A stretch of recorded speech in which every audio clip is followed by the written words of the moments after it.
بسم اللہ الرحمن الرحیم۔ السلام علیکم۔ رات گہری ہو رہی تھی، پورے محل میں اس وقت ویرانی چھائی ہوئی تھی، ہر طرف ہو کا عالم تھا۔ ایسے میں سلطان محترم رات کے اس پہر اپنی خوابگاہ میں داخل ہوئے۔ وہ پوری رات محل سے باہر رہے تھے۔ ان کی عادت تھی کہ وہ دن میں محل کے اندرونی امور نمٹاتے تھے اور رات میں کبھی کبھی محل کے بیرونی امور نمٹانے کے لیے گشت کیا کرتے تھے۔ ملکہ عالیہ انہیں دیکھ کر خوش ہوئی تھی۔ وہ ابھی تک جاگ رہی تھی اور ان کے آنے کا انتظار کر رہی تھی۔ سلطان کے آتے ہی ان کے چہرے پر ایک الگ خوشی دیکھنے کو نصیب ہوئی تھی۔ اس کی وجہ یہ تھی کہ سلطان 4 روزہ دورے پر سفر میں تھے اور ان کے آتے ساتھ ہی ملکہ کو ایک سکون سا محسوس ہوا تھا۔ سلطنت کے امور چلانا بہت ہی مشکل کام تھا اور ان 4 دنوں میں ملکہ عالیہ کو اندازہ ہو گیا تھا کہ وہ اکیلے ان امور کو نہیں سنبھال سکتی، بلکہ سلطان اکیلے ہی ان امور کو اچھی طرح سنبھال لیتے ہیں۔ لہٰذا وہ پچھلے 4 دنوں سے ان کے آنے کا انتظار کر رہی تھی اور آخر چوتھے دن آ کر ان کا انتظار ختم ہوا تھا۔ یہ تہجد کا وقت تھا اور ملکہ جائے نماز بچھا کر اللہ کے حضور مناجات کر رہی تھی جب انہیں اپنی خوابگاہ میں کسی کے آنے کی آہٹ محسوس ہوئی تھی۔ وہ سمجھ گئی تھی کہ یہ سلطان ہی ہو سکتے ہیں، کیونکہ ان کی اجازت کے بغیر ان کی خوابگاہ میں کوئی بھی قدم نہیں رکھ سکتا تھا۔ انہوں نے دعا مانگ کر نماز پوری کی تھی اور پھر اٹھتے ہی سلطان سے آداب کیا تھا۔ سلطان بہت تھکے ہوئے نظر آ رہے تھے۔ بے شک وہ سلطنت کے امور کے سلسلے میں ہی 4 روزہ دورے پر تھے۔ ملکہ عالیہ نے ان کے لیے کھانے کا انتظام کروایا تھا اور پھر اس کے بعد ان کے آرام کے لیے تمام سہولیات مہیا کی تھیں اور تمام لوگوں کو حکم دیا تھا کہ آج کے دن دربار نہیں لگے گا، چنانچہ کوئی بھی سلطان معظم کو تکلیف نہ پہنچائے اور نہ ہی انہیں سلطنت کے امور کے متعلق کوئی خبر پہنچائی جائے، کیونکہ وہ 4 روزہ دورے کے بعد تھکے ہوئے آئے تھے اور آتے ساتھ ہی وہ امور نہیں دیکھ سکتے تھے کیونکہ انہیں تھوڑے آرام کی ضرورت تھی۔ چنانچہ ملکہ نے یہ حکم محل میں پہنچا دیا تھا۔ سلطان کی غیر موجودگی میں دربار لگانے کا کام ملکہ عالیہ کیا کرتی تھی اور وزیر اس سلسلے میں ان کی مدد کیا کرتے تھے۔ اب سلطان آ گئے تھے تو ملکہ عالیہ سے یہ ذمہ داری ختم ہو گئی تھی۔ چنانچہ ملکہ نے سلطان کو اگلے دن سے امور نمٹانے کے لیے راضی کر لیا تھا۔ سلطان معظم کا بس نہ چلتا، ورنہ وہ اسی دن سے سلطنت کے بارے میں دلچسپی لینا شروع کر دیتے جس دن وہ دورے سے واپس آئے تھے۔ ملکہ عالیہ کے اصرار کے باعث انہوں نے خود کی صحت پر توجہ دینے کے لیے خود کو ذہنی طور پر تھوڑا سکون دینے کے لیے راضی کر لیا تھا۔ وہ ملکہ عالیہ کو تھوڑا کمزور سے دکھائی دیے تھے اور پریشان بھی، لیکن اس وقت ملکہ عالیہ نے ان سے کسی بھی قسم کے سوال جواب سے گریز کیا تھا۔ وہ نہیں چاہتی تھی کہ سلطان کو مزید پریشان کرے۔ ملکہ نے دل میں ارادہ کر لیا تھا کہ وہ کل صبح یہ معاملہ اٹھائیں گی اور ان سے جواب طلب کریں گی کہ ان کا دورہ کامیاب رہا یا نہیں، اور سلطنت کی بہتری کے لیے جو اقدامات کرنے جا رہے ہیں اس سلسلے میں ان کا دورہ ان کے لیے کیسا ثابت ہوا۔ سلطان معظم نے طعام تناول کرنے کے بعد فجر کی نماز کی ادائیگی کی تھی اور آرام فرمانے کی غرض سے لیٹ گئے تھے، کیونکہ ان کا ذہن مسلسل سوچوں میں گم تھا۔ انہیں سلطنت کے لیے قانون سازی کرنی تھی، کچھ نئے اصول بنانے تھے، کچھ اصولوں کی تجدید کرنی تھی، کچھ اصولوں کو توڑ کر نئے سرے سے نبھانا تھا اور کچھ میں جدت لانی تھی۔ سلطان یہ سارا حساب کتاب لگا رہے تھے اور یہی حساب کتاب کے دوران سلطان معظم کو نیند نے آن گھیرا تھا۔ ایسے میں وزیر اجازت لے کر اندر آیا تھا اور کہا تھا کہ محل کے دربار میں ایک عورت دربار لگنے کی غرض سے بیٹھی انتظار کر رہی ہے۔ ملکہ نے وزیر کو جانے کا حکم دیا۔ وہ خود دربار میں تشریف لے آئی تھی۔ انہوں نے آنے والی عورت کو دیکھا تھا جو سر سے پاؤں تک ڈھکی ہوئی تھی۔ ملکہ نے اس عورت سے آنے کی وجہ معلوم کی تھی اور ساتھ ہی ساتھ یہ کہا تھا کہ آج الگ صبح ہی یہ منادی کروائی جا چکی ہے کہ دربار نہیں لگے گا، پھر وہ عورت کیوں کر صبح کی صبح محل کے دربار میں انتظار کر رہی ہے۔ اس عورت نے ملکہ عالیہ کو بغور دیکھا اور کہا کہ میں سلطنت کے سب سے آخری حصے میں رہتی ہوں، میں 2 دنوں سے گھر سے نکلی ہوئی ہوں اور تیسرا دن تھا کہ میں محل میں پہنچی ہوں۔ میرے پاس کچھ سواری نہیں ہے، نہ ہی میرے پاس کوئی اونٹ یا گھوڑا موجود ہے جس پر میں بیٹھ کر یہاں آ سکوں، چنانچہ میں پیدل ادھر سے نکلی تھی اور پورے 3 دن بعد یہاں تک پہنچی ہوں۔ میں نے راستے میں منادی سن لی تھی، لیکن میں گھر واپس نہیں جا سکتی تھی کیونکہ میرا آدھے سے زیادہ راستہ طے ہو چکا تھا، چنانچہ میں محل پہنچ آئی ہوں اور آپ سے امید کرتی ہوں کہ آپ میرے مسئلے کی سنوائی کریں گی اور اسے حل کرنے کی کوشش کریں گی۔ ملکہ عالیہ چند لمحے کے لیے خاموش ہو گئی تھی اور اس عورت کو بغور دیکھا تھا۔ وہ دبلی پتلی سی عورت اپنے چہرے پر چادر کا نقاب لگائے ہوئی تھی۔ اب ملکہ اس عورت کو واپس نہیں بھیج سکتی تھی کیونکہ وہ بہت دور سے سفر کر کے آئی تھی، اور نہ ہی وہ سلطان معظم کو جگا سکتی تھی کہ وہ اس کے مسئلے کی سنوائی کر سکے۔ چنانچہ ملکہ نے اس عورت سے کہا تھا کہ وہ اپنا مسئلہ ملکہ کو بتائے تاکہ وہ اس کا حل نکال سکیں۔ دوسری طرف عورت کا جواب سن کر ملکہ کو بے حد مایوسی ہوئی تھی۔ اس عورت نے ملکہ سے کہا تھا کہ میں اپنا مسئلہ صرف اور صرف سلطان معظم کو ہی بتا سکتی ہوں، اور میں اپنا مسئلہ انہیں اکیلے میں بتانا چاہتی ہوں۔ میرا مسئلہ بہت سنگین ہے، چنانچہ میں کسی اور کو اپنا مسئلہ نہیں کہہ سکتی۔ مجھے جتنا انتظار کرنا پڑے گا میں کر لوں گی، لیکن میں حل لیے بغیر یہاں سے نہیں جاؤں گی۔ ملکہ عالیہ اس عورت کی بات سن کر بالکل بھی غصہ نہ ہوئی تھی، بلکہ انہوں نے درباریوں کو حکم دیا تھا کہ اس عورت کو مہمان خانے میں ٹھہرا دیا جائے اور وہاں اس کی خاطر مدارت کی جائے، اور جب تک سلطان معظم دوبارہ دربار نہیں لگائیں اس عورت کو یہاں سے نہ جانے دیا جائے، بلکہ وہاں مہمان خانے میں ہی اس کا خیال رکھا جائے۔ ملکہ کا حکم سن کر درباریوں نے فوراً اس پر عمل کیا تھا اور اسے مہمان خانے میں لے آئے تھے۔ مہمان خانہ بہت اچھا بنا ہوا تھا اور بہترین تعمیر پر مشتمل تھا۔ وہ عورت بے حد غریب تھی، لیکن اس قدر شاہانہ کھانا اسے فراہم کیا گیا تھا کہ وہ اپنی تمام پریشانی بھول گئی تھی۔ اسے ملکہ عالیہ کا یہ انداز بے حد پسند آیا تھا کہ انہوں نے اس عورت پر رحم کھا کر اسے دربار سے واپس نہیں بھیجا تھا، بلکہ اسے محل کے مہمان خانے میں ٹھہرا کر اس کی خاطر مدارت کا انتظام کروایا تھا۔ ملکہ عالیہ نے اس کا دل جیت لیا تھا۔ وہ سوچ رہی تھی کہ جو ملکہ عالیہ اس قدر خوبصورت سوچ کی مالک ہے تو سلطان معظم کا کیا عالم ہوگا۔ ملکہ عالیہ کی اس قدر خیال رکھنے والی سوچ کی وجہ سے اس نے صبر کر لیا تھا اور خود کو یہ سمجھا لیا تھا کہ جہاں وہ 3 دن کا سفر کر کے آئی تھی وہاں 1 دن اور صحیح۔ ویسے بھی اسے درباریوں سے معلوم ہو گیا تھا کہ سلطان کل رات کو ہی محل میں تشریف لے آئے ہیں، چنانچہ وہ تھکن کا شکار ہے، اس وجہ سے دربار نہیں لگ سکا، ورنہ کوئی دن ایسا نہیں گزرا تھا کہ سلطان نے دربار لگانے میں کوئی کسر چھوڑی ہو یا کبھی سستی کا مظاہرہ کیا ہو۔ وہ عورت مطمئن ہو گئی تھی۔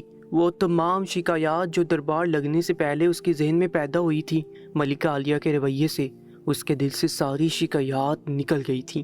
اب بس اسے اپنے مسئلے کا حل چاہیے تھا اور وہ اس کے لیے انتظار کر سکتی تھی۔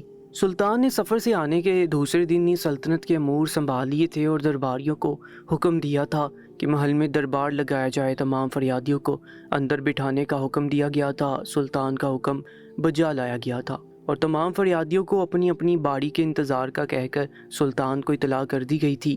سلطان معظم تشریف لے آئے تھے اور باری باری تمام فریادی اپنی فریاد سنا کر اپنے مسئلے کا حل وصول کر رہے تھے، یہاں تک کہ شام ہو چلی تھی۔ اب سلطان نے اعلان کر دیا تھا کہ دربار ختم کیا جائے۔ اسی اثناء میں ملکہ عالیہ تشریف لائی تھی اور انہوں نے سلطان کے کان میں کوئی بات کہی تھی، جسے سن کر سلطان نے درباریوں کو اعلان کرنے سے منع کر دیا تھا اور باقی بچ جانے والے فریادیوں کو کل لانے کا حکم دیا تھا۔ آہستہ آہستہ محل میں سناٹا چھا گیا تھا۔ اب وہاں دربار میں سلطان کے علاوہ کوئی بھی موجود نہیں تھا، چنانچہ سلطان نے حکم دیا تھا کہ اس عورت کو دربار میں لایا جائے جو کل سے مہمان خانے میں ٹھہری ہوئی ہے اور اپنے مسئلے کا حل چاہتی ہے، اور بقول ان کا مسئلہ انتہائی سنگین ہے۔ چنانچہ اس عورت کو لایا گیا تھا۔ اس عورت نے آتے ہی سب سے پہلے سلطان کے سامنے ملکہ عالیہ کی خوب تعریف کی تھی اور انہیں بتایا تھا کہ کس طرح وہ کل 3 دن کے سفر کے بعد محل میں تشریف لائی تھی، لیکن ملکہ نے اس کا احساس کیا تھا اور اسے مہمان خانے میں ٹھہرایا تھا۔ چنانچہ وہ اس بات کے لیے ملکہ کی بے حد شکر گزار ہے۔ سلطان معظم نے سر کے اشارے سے اس کا شکریہ وصول کیا تھا۔ اس کے بعد سلطان نے اس عورت سے کہا تھا کہ وہ اپنا مسئلہ بتائے۔ اس عورت نے چند لمحے کے لیے خاموشی اختیار کی اور اس کے بعد سلطان کو مخاطب کر کے کہا تھا کہ سلطان معظم، میرا مسئلہ مجھے خود بھی سمجھ نہیں آ رہا کہ کیا ہے۔ میرا مسئلہ یہ ہے کہ میرے ہاں 4 بچوں کی ولادت ہوئی اور چاروں کے چاروں مخنث یعنی تیسری جنس تھے اور پیدائش کے چند مہینے بعد ہی انتقال کر گئے تھے۔ اس عورت کے مسئلے کا پہلا حصہ سن کر سلطان معظم حیرانگی کا شکار ہوئے تھے، لیکن انہوں نے عورت کو نہیں ٹوکا تھا بلکہ اسے بات جاری رکھنے کا اشارہ کیا تھا۔ اس عورت نے مزید بات جاری رکھی تھی اور کہا تھا کہ مجھے سمجھ نہیں آتا کہ میرے بچے ہجرے کیوں پیدا ہوتے ہیں۔ مجھے ایسا لگتا ہے کہ میرے شوہر کی خواہش پورا کرنے کے طریقے میں کوئی غلطی ہے۔ اس عورت نے اپنی بات ابھی مکمل بھی نہیں کی تھی کہ سلطان معظم نے اسے خاموش کروا دیا تھا اور حکم دیا تھا کہ شاہی دائی کو بلوایا جائے جو اس عورت کا مسئلہ سکون سے سن سکے، اور وہ سمجھ گئی تھی کہ سلطان معظم اس سنگین اور حساس مسئلے کو خود حل کرنے کی بجائے کسی عورت سے ہی سنوائی کروا کر حل کروانا چاہتے ہیں۔ اس وجہ سے انہوں نے شاہی دائی کو بلوایا تھا۔ اس عورت کو کوئی اعتراض نہیں تھا کیونکہ وہ خود بھی سلطان معظم کے سامنے اس مسئلے کو پیش کرنے میں ہچکچاہٹ کا شکار تھی۔ حالانکہ وہ گھر سے مکمل اعتماد کے ساتھ یہاں آئی تھی تاکہ وہ سلطان کے سامنے اپنے مسئلے کو رکھ سکے، لیکن سلطان کے سامنے مسئلہ بیان کرتے ہی اسے ہچکچاہٹ محسوس ہو رہی تھی، اور اس کے اسی مسئلے کو حل کرنے کے لیے سلطان نے شاہی دائی کو بلوا کر اس سے مسئلے کی تمام تفصیلات جاننے کا حکم دیا تھا۔ دائی ماں اس عورت کو پردے کے پیچھے لے گئی تھی اور تفصیلات بتانے کا حکم دیا تھا۔ اس عورت نے دائی ماں کو تفصیل بتائی تھی کہ مجھے لگتا ہے کہ میرا شوہر غیر فطری طریقے سے اپنی خواہش پوری کرتا ہے۔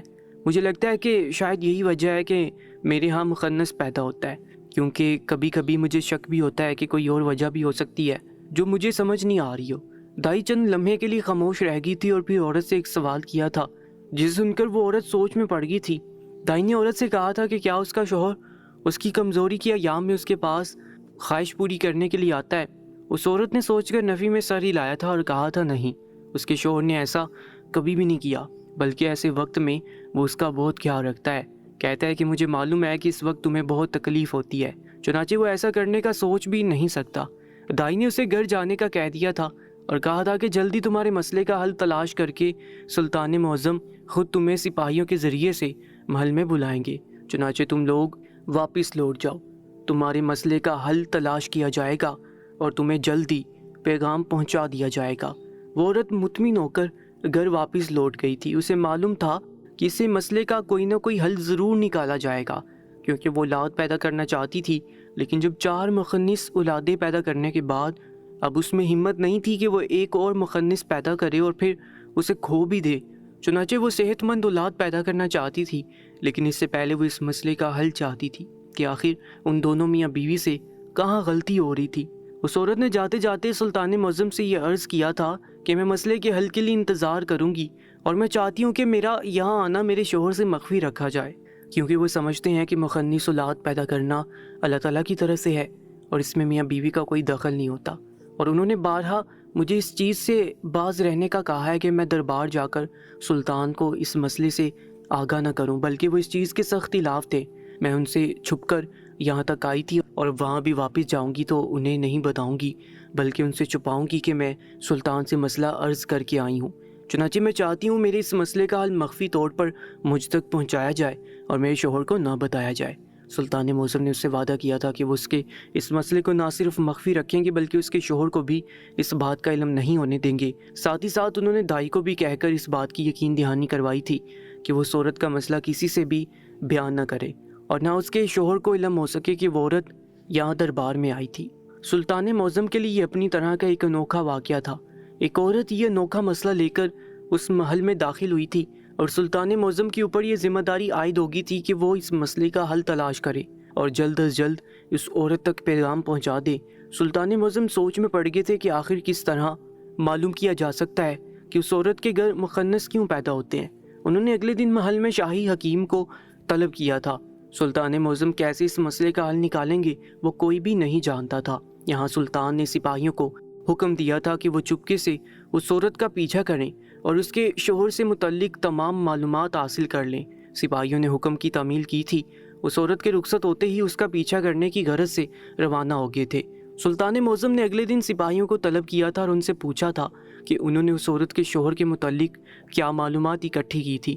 سپاہی آگے بڑھے تھے اور انہوں نے بتایا تھا کہ ہم نے جب عورت کا پیچھا کیا تھا تو راستے میں ہی وہ عورت ایک دکان پر رکی تھی۔ دکان محل سے کوئی 8 میل دور تھی۔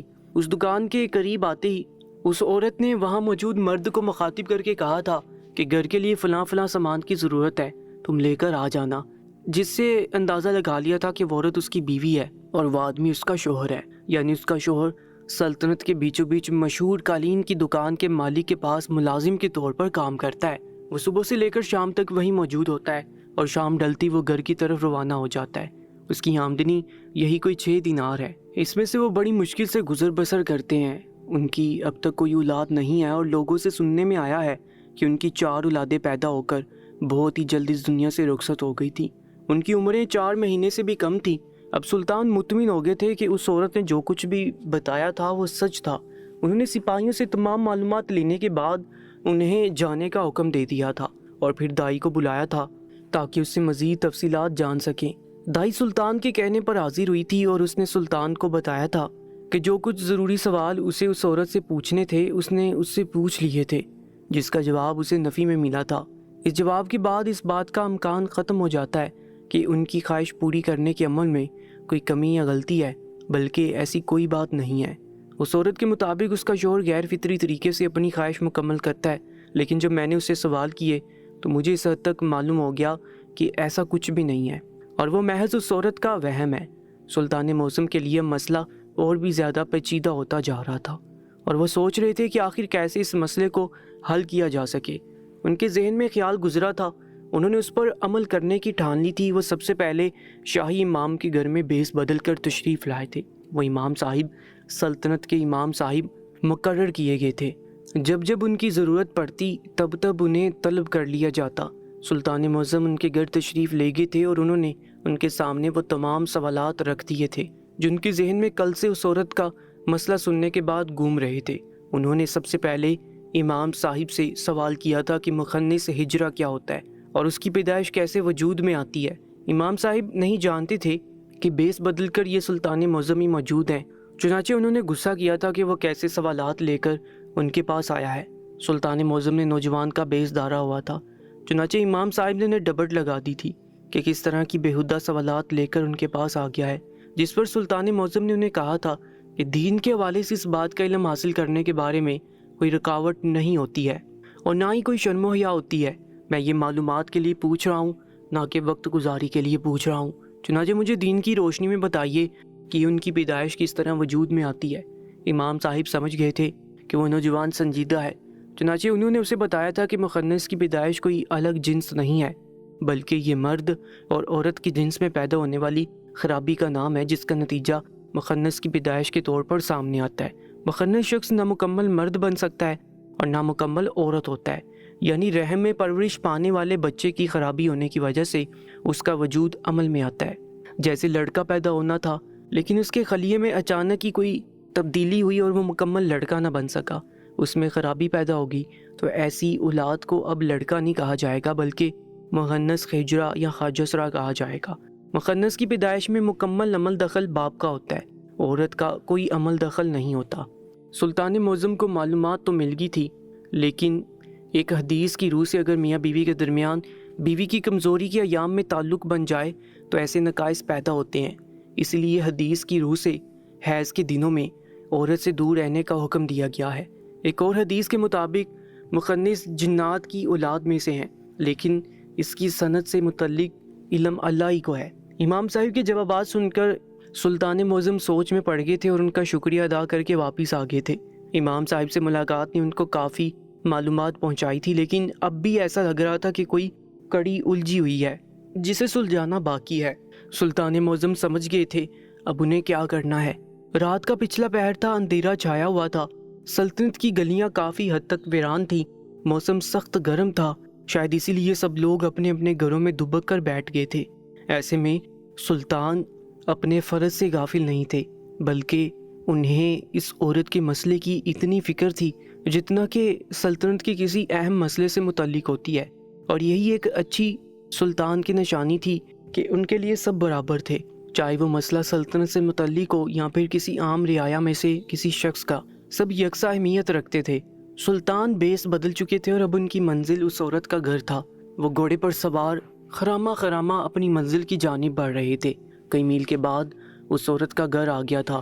گھر کیا تھا؟ ایک ٹوٹی پھوٹی چار دیواری تھی اور اسی کے برابر ایک اور گھر بنا ہوا تھا جو مکمل طور پر خالی تھا۔ سلطان اس دوسرے گھر میں سے ہوتے ہوئے اس ویران گھر کی چھت پر آگے تھے جہاں سے اس عورت کا گھر صاف دکھائی دے رہا تھا۔